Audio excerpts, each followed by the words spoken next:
What if I told you it's important to have a reverse narrative when it comes to the influx of immigrants in today's workplace? What if I told you that it would be seen as moving the needle of collective progress forward if we embraced immigrants as a way of diversifying and elaborating on a very eclectic and talented workforce? You would probably tell me that I'm right after I give you some facts and figures to consider. Therefore, in the spirit of cooperation, let's dive into the numbers. According to the Economic Policy Institute, the immigration share of the labor force reached its highest level in 2023, checking in at 18.6%. The reality of the situation is that we see a growing economy and it doesn't have a fixed number of jobs for immigrants and U.S.-born workers. That's good news for my friend Lola Adeyemo. She's the executive director of Immigrants Incorporated. It's a membership platform of over 2,000 members, empowering immigrants to thrive in today's corporate America environment. Drawing from almost 2 decades of experience across Fortune 250 global STEM companies, Lola partners with organizations to scale their inclusion programs and employee resource groups through her consulting firm, EQ Mindsets. She's a TEDx speaker and San Diego Equal Opportunity Commissioner. Her impact in the space has been recognized by multiple awards, including the 40 Under 40 recognitions and including the 2024 Women in Business Awards. She's also the host of the Thriving in Intersectionality Podcast, and she's the author of the award-winning book, Thriving in Intersectionality, Immigrants Belonging in Corporate America. And she joined me this week to talk inclusion in the workplace, how immigrants can firmly be placed in this portrait forever, and she provides her insights on the steps employers can take now to have a more inclusive culture for immigrants and all people of all abilities. So without further delay, I'm Kevin McShann. Let's have this conversation.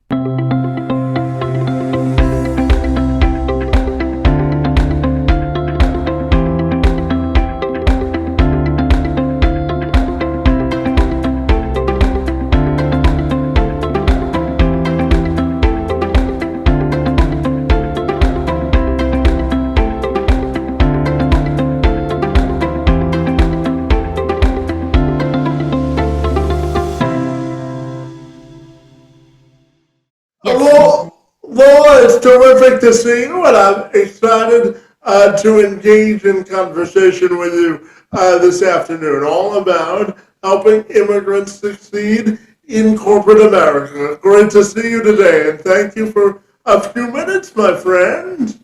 Thank you, Kevin. Thanks for having me and for hosting these important conversations. Absolutely. Now, Lola, I know that you're the executive director and founder of Immigrants Incorporated, Inc., my friend, which is a membership platform that empowers immigrants to succeed in corporate America, my friend. So I'm wondering if you can tell me about the initiative and why it's so important, my friend. Yeah, of course. So definitely personal journey for me. So I was born and raised in Nigeria, West Africa, and all of my career prior to entrepreneurship was in corporate America, was in global corporations, and um, seeing, understanding from the inside some of the barriers to advancement for different people of all groups, but specifically understanding the barriers that I had as an immigrant who was not born and raised in the US. And then I started to engage with other immigrants, regardless of what countries they come from, and how the cultural aspect of their upbringing impacts the work that they do, or the goals that they drive forward within the corporate workplace became really more apparent to me that there's a need there for support. Yeah, absolutely. So let's dive in specifically to what your organization does and how it helps immigrants succeed, my friend, in today's corporate culture. What are your thoughts there? Yeah, so one of the themes that resonated really deeply with me when I was in corporate America was the communities that I surrounded myself with were really helpful, right? And those communities might change over time, right? Depending on what phase of life we're in. The community that I need looks very different. And for immigrants in corporate nonprofit, the goal is to bring immigrant professionals together in a community space, provide resources, including access to trainings and workshops, including access to conferences that might not even be top of mind, right? Like organizations, your company might not necessarily sponsor you to go for a conference or an event or get a certification that is outside of your current role, but it might be something you're interested in for the future. So we build community so that first we learn to support each other, answer questions, get expert advice, find a mentor or a coach, but then investing resources in developing ourselves so that within the organizations that we work, we're able to truly thrive.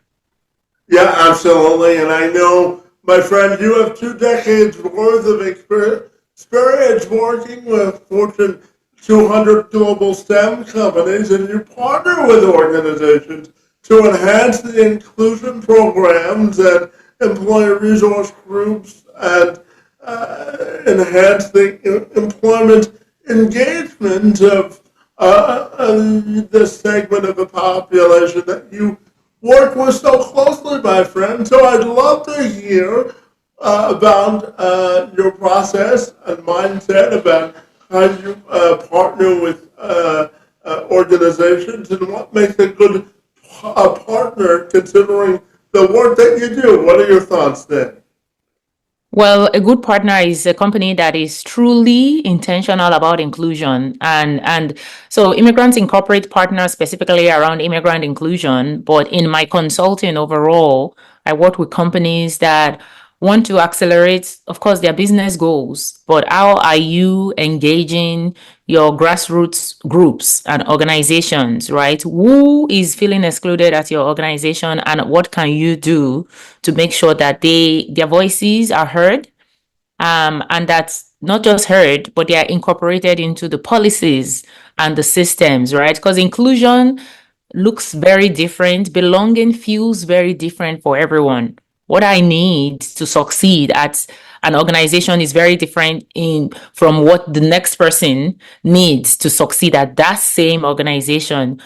So belonging is personal. Belonging is a journey, and for companies that truly want to go beyond just talk to actually making an impact for their employees, I come in, I look at their numbers, I look at their needs and their goals, their demographics, and see who is being left out and who needs to be brought into the conversation in a very in a systemic way. Yeah, absolutely. Now, Lola, I'm also curious to get your thoughts on the findings from the George Bush Presidential Center, which tells us, of course, that immigration is a real fuel for our economy when it comes to immigrants entering sort of the labor force. They increase the productive capacity of the economy, and The Center reports that it raises our GDP and the income that we can all make relative to native workers, my friend. They say that the phenomenon is known as the immigration surplus, which contributes to an estimated 0.2 to 0.4% of our GDP annually and raises approximately 36 to 72 billion dollars a year. So I'm wondering your thoughts on how immigrants can help the domestic product grow and the overall impact on the economy. What are your thoughts there? Yeah, I mean, the question is, I think there's a lot of PR and social media narrative because these numbers are already happening. Like immigrants are already contributing at this level. But what happens is immediately we hear the word immigrant, we hear illegal.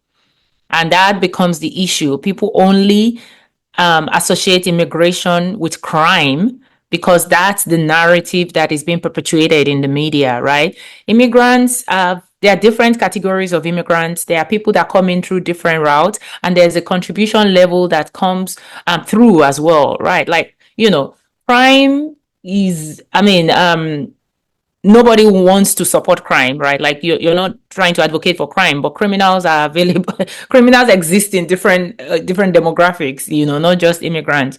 But the fact is, naturally, when immigrants show up in a country, they are coming because they want to invest, not to take advantage, but to invest and to work and to make contributions and pay taxes and work, right? So I think immigrants are already contributing. And part of the work that Immigrants Incorporate Inc. does is to advocate, share stories of some of these things that are already happening because immigrants show up, do their job, start businesses, employ other workers, right, within the country.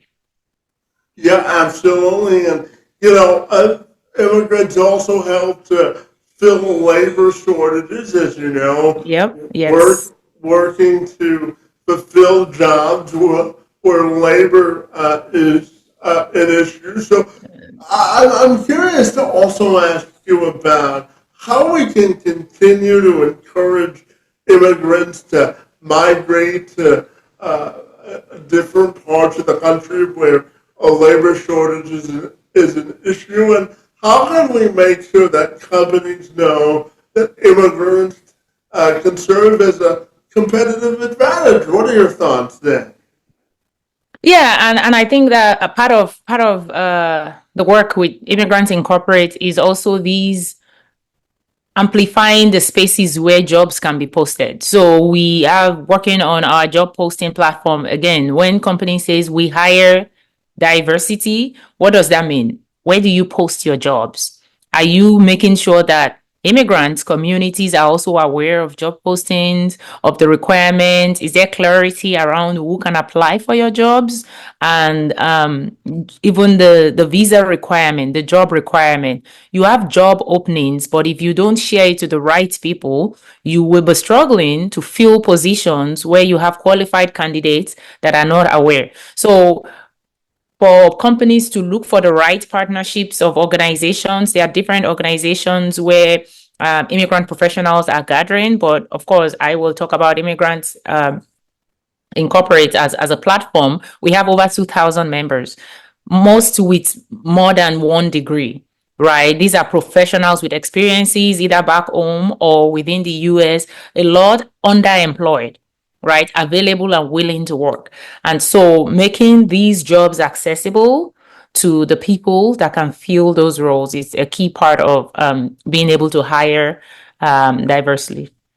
Yeah, and to that point, also, immigrants with disabilities also have a space and a role in today's economy. So tell me, how do you think we can spur better opportunities for immigrants who may have a disability to succeed in today's workforce? What are your thoughts there?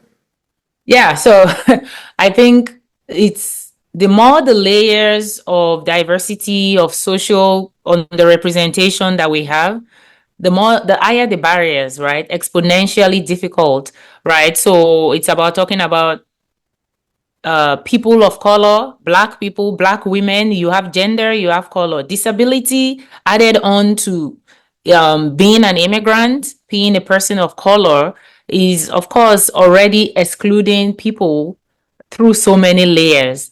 And I think, companies are not thinking through that lens, even through their hiring funnel, right? How are we making sure that it's not just spreading the word that we provide accommodations, is making sure that our recruiting process and hiring process and interview process is accessible for everyone, including immigrants with disabilities.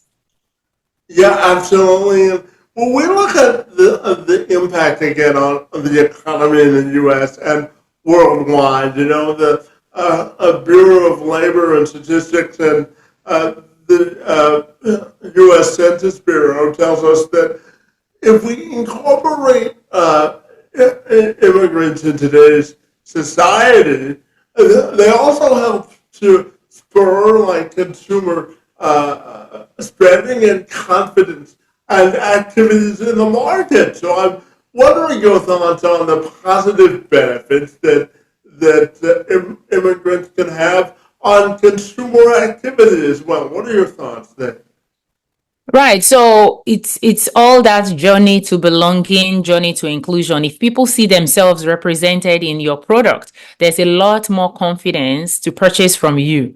Right. I feel like this is made for me. I feel like this was made thinking of me. And so is the same reason why companies do consumer research as they develop their product, right? The more people you incorporate in the product development stage, what you take to market is more accessible, is more valuable to people from all demographics and groups.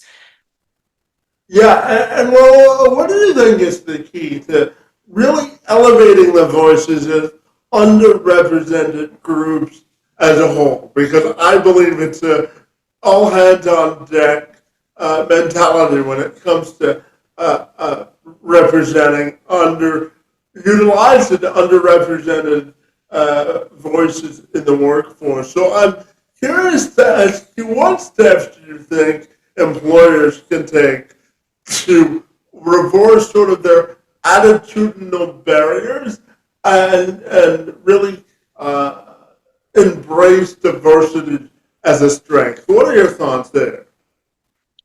Right. So it's first is a journey. It's a journey. I know a lot of, people are hesitant because they feel like what if we get it right? You can't get it right if you don't keep trying and learning. Even if you make mistakes, you keep learning. And when it comes to embracing diversity, taking steps, you have to listen to the voices. You have to make sure that when you are making decisions for underrepresented groups, on the unheard groups, not underrepresented. A lot of times, these individuals, these groups are not in the minority. They are just not heard as much as other groups, right? So, how can we hear them more? How can we make sure when we sit down and make these decisions, we are engaging employees, right? I work a lot with employee resource groups within companies. Most employee resource groups are started as grassroots effort within organizations, right? They're a group of people with similar interests, maybe similar struggles, and within the same company, migrating towards each other and determining that, hey, we have shared struggles. And how can we amplify these issues so that the organization can make changes? So companies that want to leverage the voices within their organization needs to listen more, create focus groups, make sure you are inviting different groups and segments of people to be a part of the conversation, and don't just listen. Take those feedback and incorporate it into decisions around your policies and your systems. Yeah, absolutely. And Lola, to that point, I'm curious, when we look at the concept of empathy and inclusion, how do you think those two elements in particular can really be a competitive advantage when we're looking to make a more positive organizational or company culture. What are your thoughts there? I believe empathy is a key competency for a good leader. I believe is one of the key competencies for leadership, right? Because naturally the funnel within corporate America, for example, is right. We have less of that representation. As the higher you move, the higher you grow and rise up in the organization. There's less diversity there. So if the person who is making decision, the manager, the leader, the person in charge of others, really starts to empathize with some of the issues, provide create an atmosphere where they get to listen and empathize with some of the issues. Just sit back and listen, right? It's not about talking or making decisions. It's about putting yourself in the shoes of the people that are sharing their experience. That is going to help build more allies, right? We don't need the people that are underrepresented continuing to say the same stories all the time, because a lot of time they might not be in the rooms where decisions are made. So we need leaders with empathy, taking these voices and translating it into actionable strategies.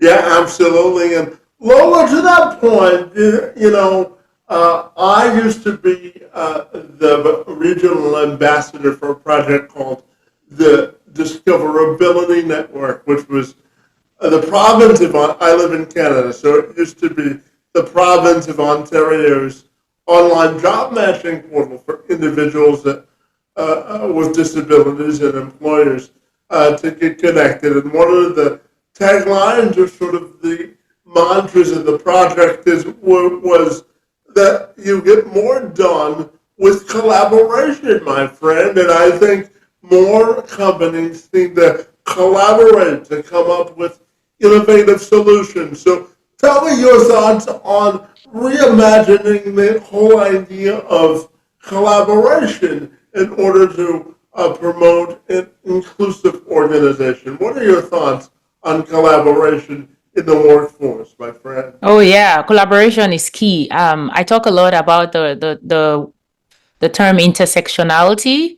My book and podcast is called Thriving in Intersectionality, and part of why I locked in on that word is because my experience, of course, as a woman, was a key part of my barriers in corporate America, right? So because even though I came into the US as an immigrant and I'm in the workforce, and by default, I got pushed into black spaces and kind of struggled with belonging in those spaces. But for me, it was really also important to acknowledge being a woman in the workforce.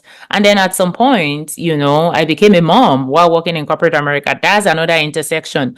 And so when I got into an environment where I was able to bring all of these intersections together, work together with other groups, it's a stronger bond for me, right? So we're seeing a lot more focus on intersectionality in the workplace right now, where instead of, breaking out groups by gender or by disability types, we're able to recognize that every person has multiple intersections. How can we work together, right? So collaborations within your organization, also collaborations outside. So I work a lot with ERGs around different companies, ERGs of all types.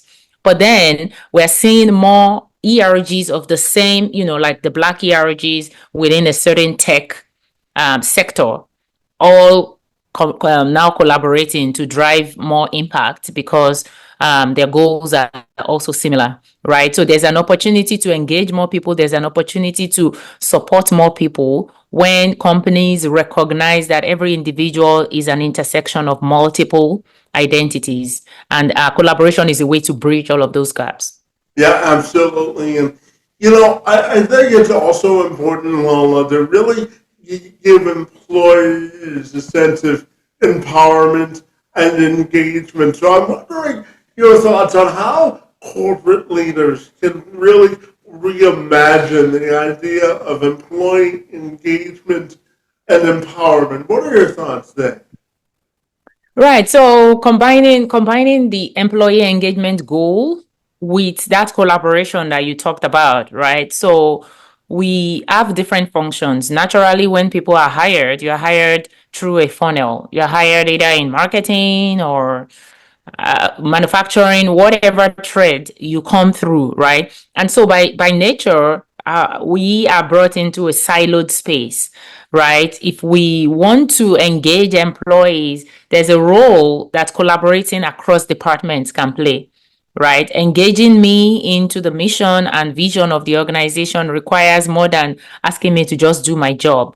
It requires helping me to understand why, helping me to understand what is going on at the company level, why it's important, and helping me to connect it to what is important to me. Right? People go above and beyond when the mission and the vision speaks to what's important to them. So employee engagement is acknowledging that what people value is very different. How do we tap into that to make sure that we can move the needle forward as far as inclusion within our organization?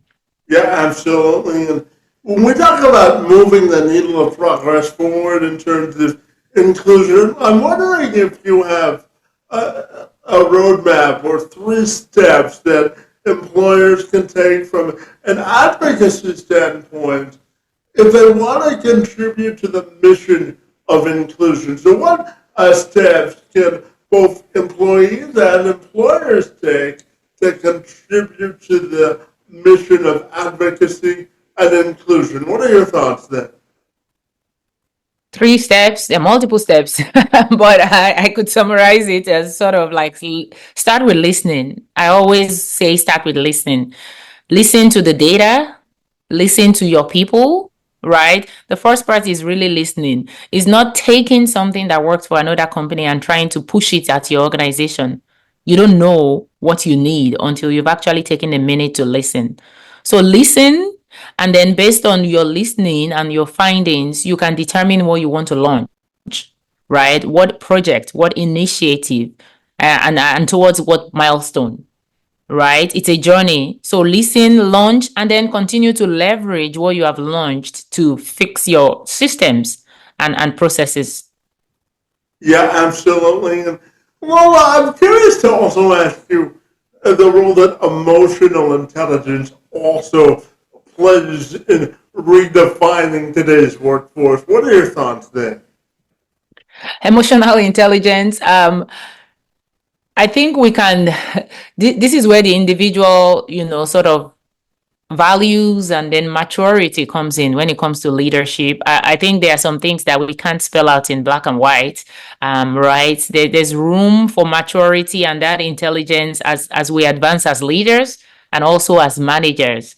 It's really important to give room for that growth and that individual intelligence and personality. I think is also an important, similar to empathy that we talked about, is also important to have that emotional intelligence to make changes, to make decisions, to learn from failings, and then keep evolving, right? Because there's no static or fixed process for anything, especially when it comes to people. Yeah, and when it comes to your own personal journey, I know that you share a little bit more about why this work is important to you. But as you've evolved and succeeded in life, I'm wondering what you would tell your younger self about the prospect of both prosperity and resilience, and how do you think your individual journey has evolved over time, and how do you think you've become a better person, a better servant, and a better leader? What are your thoughts there? I think if I was if I was to tell myself, my younger self, it would be the same thing I'm still saying now, which is um, expertise builds. Life is a journey. And so we question ourselves. I question myself a lot. Every single, people say, don't listen to critiques. I feel like my own greatest critic is myself. I overthink everything. And I think a lot of us do that. We hold ourselves back because we want to be perfect, right? We want everything to work out. But the fact is, sometimes you don't know until you try. So don't be afraid to try. Don't be afraid to take the step. Sometimes that lesson from failing or maybe missing the mark is what you need to get better. So not being afraid to try, that's how expertise builds, that's how resilience builds. Yeah, absolutely. And Lola, if I'm going to tell you, when you look at your own personal life and legacy, my friend, how do you want your legacy to be defined? Oh, wow. That's a tough one. And it's interesting because I have been thinking about, so I have kids. I have a 11-year-old, 8-year-old, and a 4-year-old. And I think I've been thinking of the word legacy a lot as it relates to my children. I would love my legacy to be that I made things a little bit easier for the next person that came after me. So I don't know if those can be quantified, but even if it's made for one person, if one person is able to move forward faster, sooner, move up quickly because of the work that I do, because of the voice that I led with, um, that's the kind of legacy that I hope I would leave behind for myself, for my children, right? The world that I leave for my children they will not have to face the same things that I had to face, essentially. Yeah, absolutely, my friend. And, before I ask you how people can get in contact with you and about your book, I'm also curious to ask you how do you define the word progress, both from a societal perspective and a workplace inclusion perspective? How do you define the word progress? I think progress has a lot to do with transparency and accountability, right? It's easy to I've worked in spaces where there's a lot of data and data can be manipulated in different ways to show progress, right? We want to show progress. We can pull the numbers in different ways so that we can speak progress. But I think it starts with transparency. What's the baseline, right? How open are we around the reality of this is where we are as an organization? This is what our struggles are. This is where we hope to be in a year or two. And then in 2 years, let's look back at that baseline and let's see, did we get where we said we would get to? If we didn't, where did we get to? And what can we do better? So I think progress is grounded in transparency, is grounded in data and accountability. Yeah, absolutely. And Lola, finally, tell me if people want to get connected with you, what's the best way they can do that? I'm very active on LinkedIn. So LinkedIn, Lola Adeyemo. But I also have a personal website, lolaspeaker.com. And if you are an early career, mid-career professional, immigrant professional, we have a membership platform, immigrantsincorporate.org. So yeah, any of those platforms will work. And I look forward to connecting.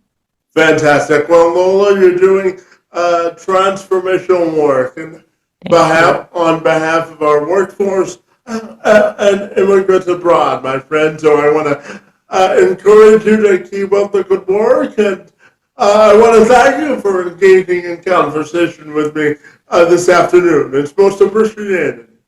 Thank you, Kevin. Thank you for the important work. Thank you for shedding light on conversations that need to happen. And I appreciate the privilege to be able to spend a couple of minutes chatting with you today.